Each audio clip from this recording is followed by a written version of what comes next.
saya pecahkan. Jadi kakak tahu konseling ini dari mana ya kak? Sebelumnya saya tahu konseling ini dari teman saya, karena teman saya juga pernah di posisi kayak saya, jadi teman saya menyarankan saya untuk ke tempat konseling ini. Oke.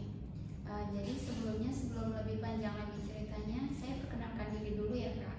Jadi perkenalkan nama saya Naila, nanti kakak bisa panggil Kak Naila atau siapa yang menurut kakak bisa nyaman kakak panggil. Terus itu di sini dalam konseling itu adalah dimana saya membantu kakaknya untuk menemukan solusi dari setiap permasalahan kakaknya, dan saya juga di sini membantu kakak untuk memecahkan dan mencari solusi. Nah, terus itu di sini kita punya kerahasiaan, jadi kakak nggak perlu takut nanti kalau misalnya mau ceritain apapun, terus kakak bisa bercerita secara sukarela, nggak perlu takut di judge atau apa, nggak dihakimi juga. Terus itu kakak pokoknya lebih terbuka aja biar nanti kita sama-sama bisa menemukan solusi yang lebih tepat. Jadi sebelumnya kakaknya belum perkenalkan diri nih, boleh coba? Terima kasih Kak Naila. Sebelumnya perkenalkan, nama saya Aisyah dan juga biasa dipanggil Wawa. Oke, saya panggilnya Kak Wawa ya kak. Oke, jadi sebelumnya kakak ada permasalahan apa ya kak, maksudnya datang kemari? Jadi saya di sini punya kendala tentang belajar. Jadi saya selama sekarang nih dulu, boleh nggak saya cerita dulu yang Boleh kak, sebelumnya? silahkan. Ya.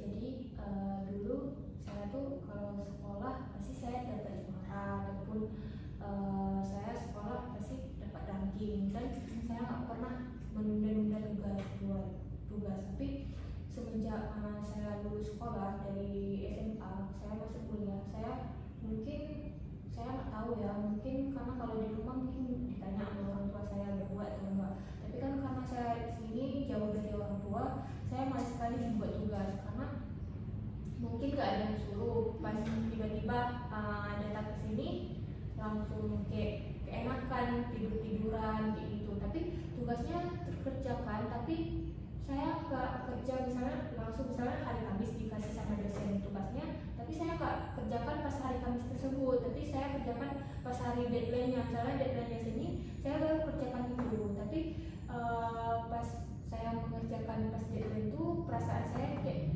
saya takut, cemas, tiba-tiba kayak merasa kayak ini betul nggak sih, ini salah nggak sih, kayak gitulah kak sekarang. Jadi sebelumnya kakak di masa yang lalu kakak termasuk, kalau saya bilang kakaknya lumayan rajin ya kak sebelumnya. Jadi setelah masuk perkuliahan kakaknya jadi lebih sering kayak menunda-nunda, mungkin kakaknya karena gak ada yang suruh juga, karena kakaknya pun merasa kayak itu waktunya belum sampai, jadi saya mau mengerjakannya dulu, nanti aja gitu. Tapi karena kakak sering menunda-nunda, pas udah deket waktunya deadline, itu yang bikin kakaknya cemas ya kak. Jadi kayak takut deh ini bener apa enggak ya, karena ngerjainnya emang bener-bener mepet gitu. Jadi biasanya kakak kalau misalnya emang ngerasa cemas nih atau gimana gitu, kakaknya tetap lanjutin nggak, maksudnya kerjain tugasnya atau gimana? Saya lanjutin tugasnya, tapi saya masih cemas, saya nggak bisa mengatasi cemas itu. Tiba-tiba misalnya kayak tangan saya udah dingin, udah berkeringat, tiba-tiba udah gemetar kayak gini. Ini saya kayak mana? Saya harus kayak mana nih? Kalau nggak saya kerjakan, malah saya lebih panik lagi kan. Tapi kalau saya misalnya nggak buat, itu termasuk juga salah saya menyalahkan diri saya bahwa saya nggak buat tugas kayak gini. Berarti sebenarnya kakak juga udah ngerti ya kak, kenapa kakak cemas karena apa gitu, mungkin karena pengumpulan tugas tadi yang terlalu mepet. Kalau nggak dikerjain juga bikin kakaknya tambah lebih cemas lagi. Tapi sebelumnya kakak punya ini nggak, atau apa gitu dari dalam diri kakak sendiri, saya harus ngerjain tugasnya harus lebih sebelum deadline deh biar aku nggak ngerasa cemas lagi gitu, ada nggak antisipasi dari kakaknya? Jadi saya pernah coba untuk membuat tugas, misalnya kan tugasnya 2 minggu sebelum deadline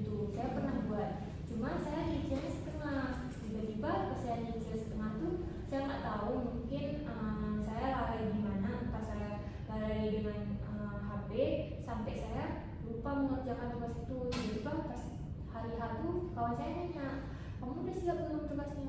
Hah, ada tugas? Saya udah kayak, aduh gimana nih, tapi kayak kemarin saya udah buat loh perasaan, kayak gitu juga. Oh jadi kakaknya ngerasa kayak sebelumnya saya pernah buat nih tapi rupanya saya belum, jadi Iya.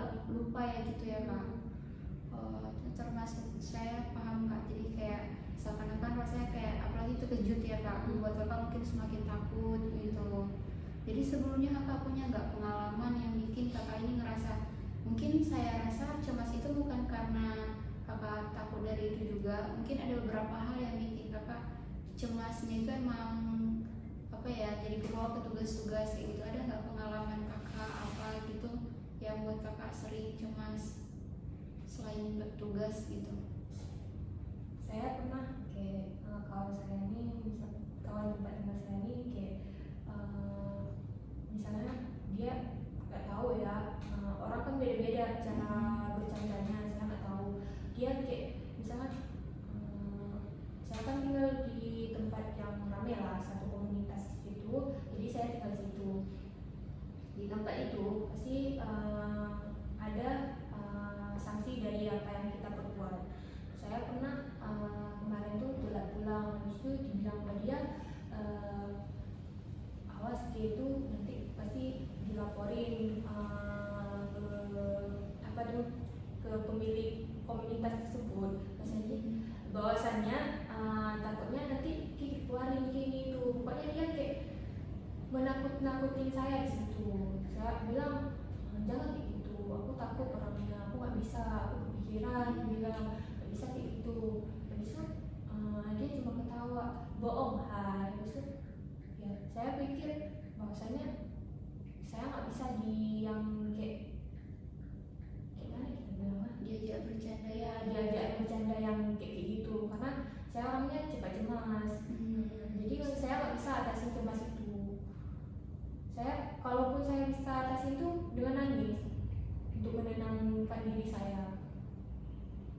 Oke, saya paham sama kakak yang bilang tadi, rasa cemas itu bukan cuma dari rasa belajar aja ya kak, cuman dari teman-teman yang mungkin belum mengerti gimana kakaknya. Jadi mungkin mereka nganggapnya hal yang bercanda doang, tapi di sisi lainnya kakaknya terlalu, kalau kita bilang sekarang bahasnya baper, tapi bahasa baper itu bukan sesuatu hal yang membuat kakak merasa bersalah ya kak. Baper itu tuh berarti kakaknya memiliki hati yang lebih lembut. Jadi sebelum itu mungkin apa ya, jadi kakaknya mungkin karena terlalu sensitif hatinya, jadi itu yang membuat kakak mungkin ngerasa lebih, kalau dibecandain bentar dikit doang gitu rasa kayak aku dijudge nih kayak gitu. Jadi itu mungkin bikin kakak terlalu apa ya, sensitif gitu. Jadi sebelumnya maksudnya cara kakak kan tadi nangis kakak bilang nih, selain nangis tadi ada nggak kak yang buat kakak lebih tenang lagi, atau mungkin kayak pas jalan-jalan atau apa gitu? Sebelumnya pas biasanya kan saya nangis dulu, tapi karena mungkin saya punya kakak kan, saya nelfon kakak saya untungnya kakak saya nge-supportin saya, bilangnya gak usah takut, gak usah dengerin apa kata orang. Habis itu buat aja tugas, coba nyicil sedikit-sedikit gitu, buat dulu. Misalnya kalau nggak bisa nanti kan ada jalan semua kan, nggak ada yang nggak bisa. Kakak juga pernah dulu merasakan kayak gitu, kata kakak saya. Habis itu oh iya ya, saya berpikir bahwasanya kok saya nggak bisa, kakak saya bisa kayak gitu, kenapa saya harus cemas gitu. Untungnya mungkin karena support lingkungan saya mungkin kayak gitu, alhamdulillahnya saya bisa tenang, walaupun masih ada rasa takut kayak gitu, kayak masih gak yang kayak tadi yang pertama saya bilang, yang tangan saya dingin, habis itu berkeringat, gak kayak gitu lagi, tapi masih ada takutnya. Selain bercerita dengan kakak, kakak ada cerita lain lagi nggak? Mungkin sama orang tua, mungkin kakak ada cerita tentang kecemasan kakak? Jadi saya nggak pernah cerita sama orang tua saya, karena saya takutnya orang tua saya cuma sama saya, karena nanti apalagi saya ini anak terakhir dari ibu saya, jadi takutnya ibu saya cuma, apalagi kan orang tua gimana sih, orang tua ini pasti cemas kalau nengok anaknya, apalagi di perantauan, dibilang cemas, takut ini takut itu, pasti takutnya nanti kepikiran orang tua saya. Jadi saya nggak cerita sama orang tua saya. Tapi kakak punya keinginan nggak buat cerita cerita gitu. Maksudnya gini kak, sebagai orang tua juga nggak mungkin dia membiarkan anaknya ngerasa apa sih, ngerasa sendirian gitu. Ada nggak maksudnya kayak kakak pernah pikiran mungkin nanti dia mau cerita sama orang tua tapi bukan bikin hal mereka kecewa, bukan buat mereka lebih takut tapi buat ngerasa kayak mak sekarang ada udah besar, ada yang bisa gini-gini gitu. Maksudnya untuk membicarakan hal yang untuk dibanggakan gitu. Saya pernah cerita sama orang tua saya, mak saya bisa, nggak ada yang nggak bisa saya bilang, tapi dalam keadaan mungkin nggak nampak di orang tua saya karena saya tidak bisa mengekspresikannya di depan orang tua saya karena yang saya tadi bilang saya nggak mau orang tua saya sedih gitu. Jadi saya cerita biasa aja. Pas saya sudah menyelesaikan itu, saya baru bisa menceritakan apa yang saya rasakan pada orang tua saya. Jadi kalau saya belum selesai dari permasalahan saya nggak pernah cerita kepada orang tua saya. Berarti kakaknya nyelesain dulu apa masalah dari diri kakak, baru nanti udah kelar, udah merasa aman, baru kakak ceritain. Ya.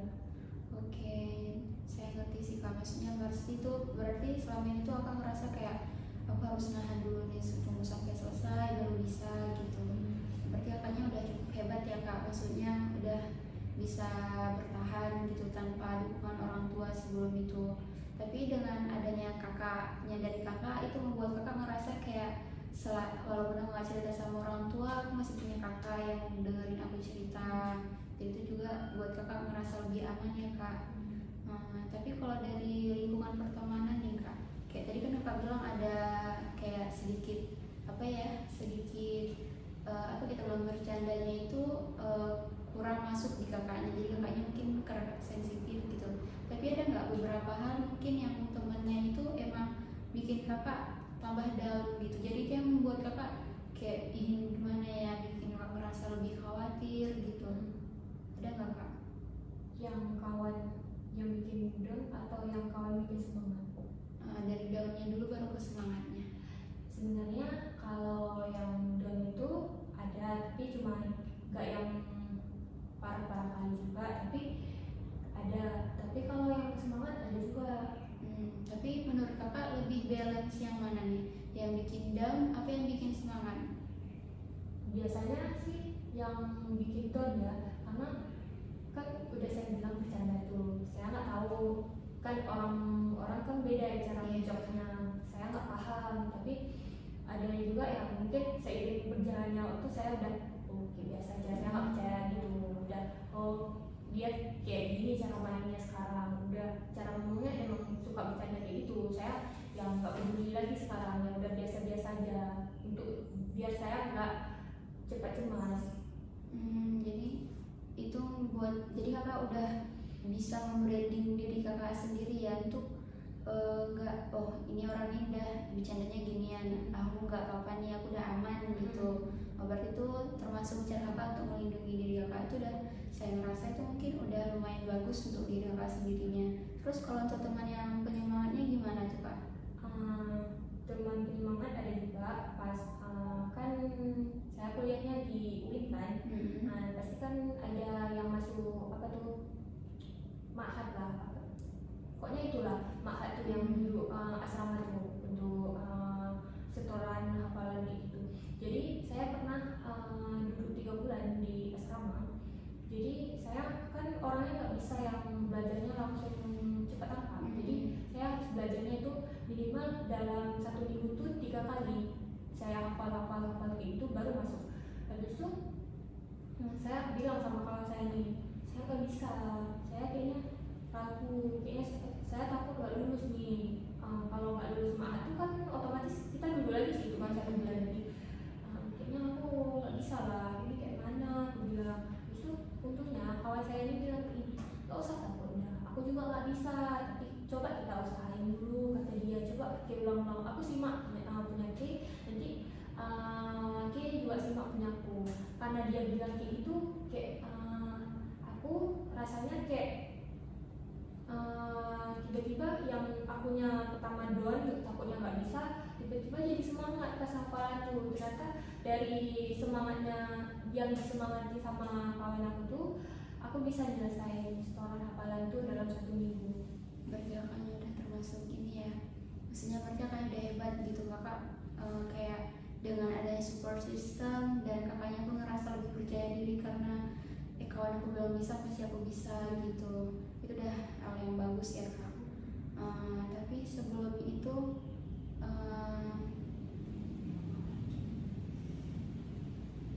jadi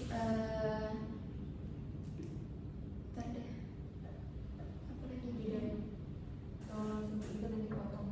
Jadi potong aja nanti. potong aja. Apa lagi tanya? Aku pun nih, aku langsung males gitu cerita. Jadi sekarang hubungan kakak sama teman kakaknya gimana? Maksudnya sekarang baik-baik aja nggak? Alhamdulillah saya sama teman-teman saya tuh masih berhubungan baik. Cuman saya udah yang kayak merasakan yang teman Don tadi ya.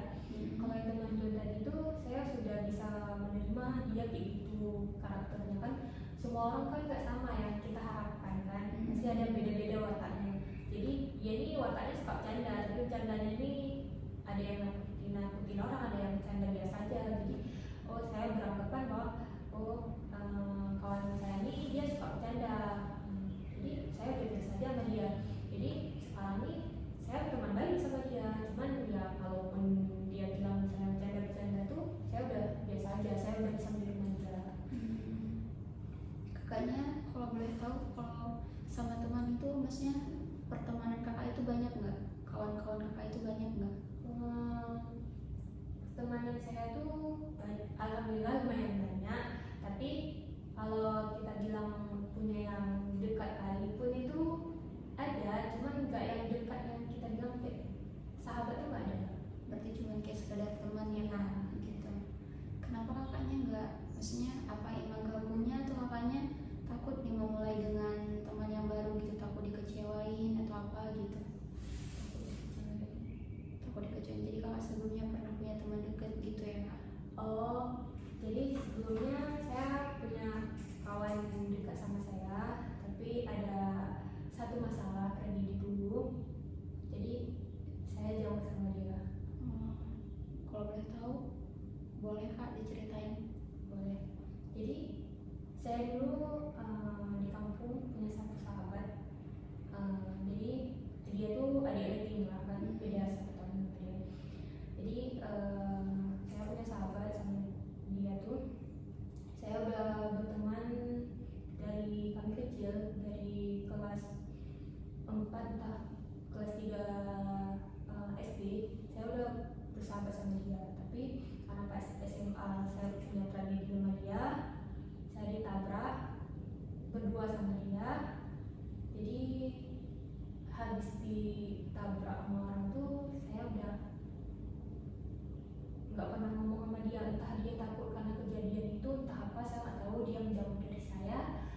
Jadi saya merasakan bahwasanya saya susah untuk Memulai dengan yang baru gitu.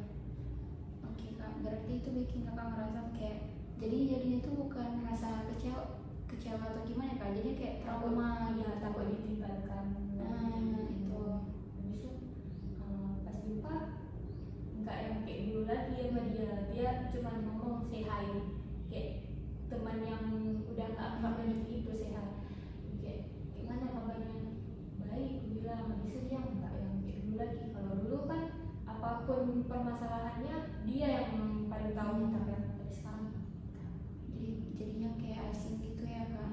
karena mungkin saya nggak tahu dia trauma karena di posisi itu saya yang bawa motor, saya yang nyebrang, habis itu ditabrak sama orang. Entah dia trauma itu nengok saya, entah saya nggak tahu.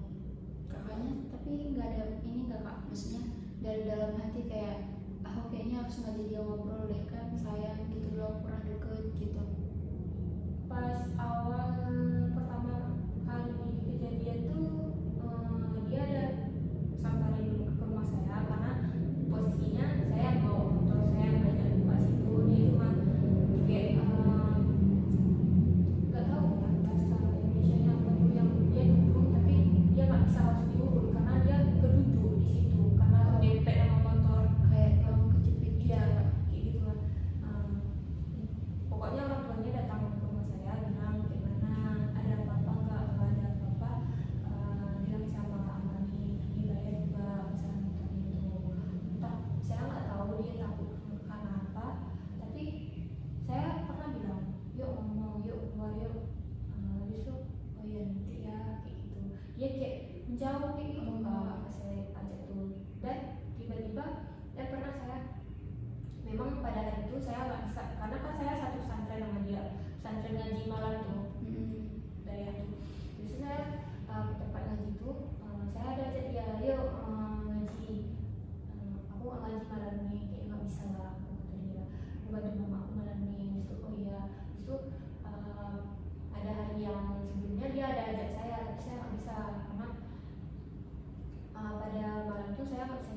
mungkin ada 1 minggu saya libur ngaji itu, nggak tahu permasalahan apa saya yang sampai libur ngaji itu.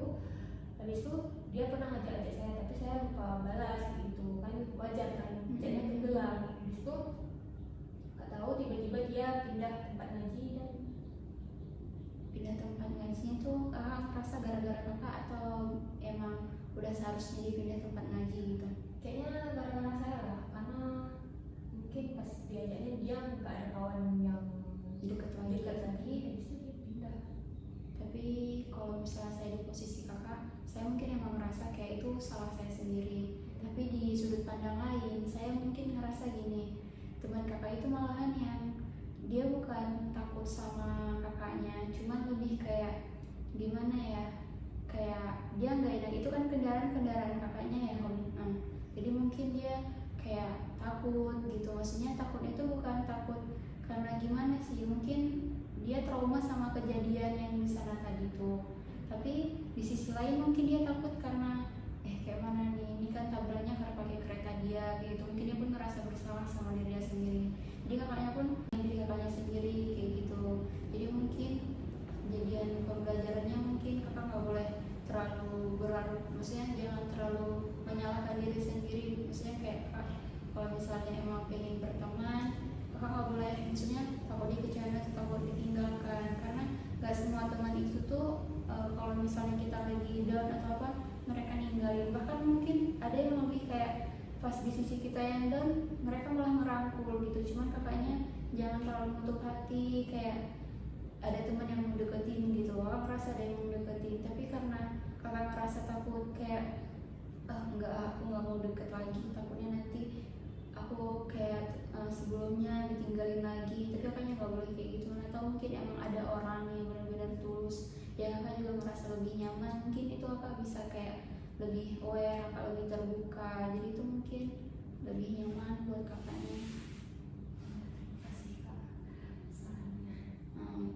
Jadi apa namanya, oh ya tadi kita balik ke yang awal dulu ya, masalah problem tentang kecemasan kakak tadi. Mungkin setelah saya pahami, mungkin kecemasan kakak ini tuh mungkin ada faktor lainnya, nggak mungkin cuma gara-gara tugas yang nggak terkumpul kakaknya jadi cemas gitu. Mungkin bisa jadi kayak dari lingkungan pertemanan kakaknya, terus itu jadi kayak kurangnya support system, jadi itu yang mungkin bikin kakak merasa cemas gitu. Kakak merasa sendiri, ini gimana, kakak nggak tahu harus cerita sama siapa gitu kan. Jadi itu mungkin kak. Tapi sebelumnya gimana nih setelah kakak ceritain gitu sama saya, kakak merasa Saya merasa lega karena sebelumnya saya nggak pernah menceritakan permasalahan saya ke siapapun, karena kayak saya cerita pun mungkin nggak ada orang yang dengar kayak gitu. Saya merasa sendiri gitu. kenapa kakaknya bisa beranggapan kayak gak ada yang denger gitu? Kakak pernah mulai nggak kayak aku mau cerita sama orang ini deh, atau kakak emang ngerasa kayak kakak benar-benar sendiri kayak gitu, jadi nggak ada teman yang bisa diajak duduk gitu? Karena saya pernah mulai cerita sama satu orang karena mungkin saya percaya sama dia kan. Tapi responnya dia nggak sesuai harapan saya. Dia cuma ketawa, dia cuma kayak gitu aja loh, kok takut, kok ini, kok itu, kata dia. Terus ya kayak, oh berarti gak usah lah cerita lagi sama dia. Cukup tahu kayak gitu, berarti dia kayak gitu responnya. Udah saya nggak berani cerita lagi. Berarti kakak ngerasa kayak disepelein ya gitu ya kak pas ini. Oh jadi kayak mungkin kalau itu termasuk teman dekat kakak. Iya. Oke, mungkin kalau dari teman dekat mungkin gini kak, mereka beranggapan karena udah terlalu dekat jadi kayak nganggap cerita kakak mungkin nggak terlalu yang serius ya gitu. Tapi mungkin sisi lain mungkin sebenarnya entah dianya mungkin gak bisa apa ya, kadang ada tipe pertemanan itu dia nggak bisa ini kak, maksudnya nggak bisa dengerin secara serius. Maksudnya kayak takut teman aku lagi sedih nih, nanti kalau misalnya aku buat dia ini nanti takutnya dia lebih sedih gitu. Jadi kayak dianya bawa lebih santai. Tapi karena mungkin tadi ada suatu hal kayak kata dia tadi kayak cuman segitu doang gitu, itu yang bikin kakak kayak ngerasa enggak jadi gitu. Nggak jadi cerita lagi. Besok udah berarti aku diam aja gitu. Tapi kakaknya nggak boleh loh kak, maksudnya mendem cerita terlalu sendiri gitu kan. Karena kayak gini kak, lebih baik saya mendam cerita saya daripada cerita saya. Saya nggak mau saya dikasihani sama orang, biar saya misalnya biar saya aja yang sakit di sini, nggak usah orang lain juga merasa sakit dalam cerita saya ini juga gitu.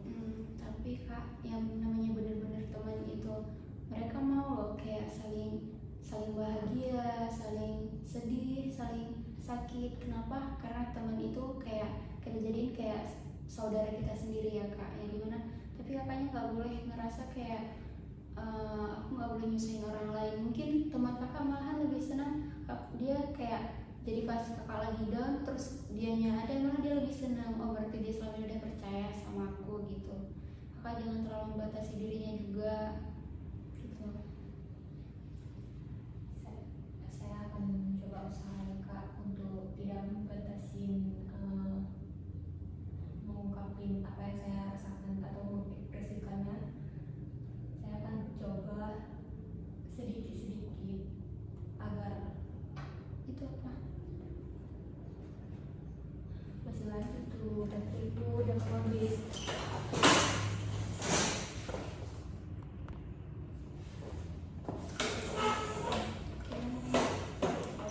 Nggak katanya Apa?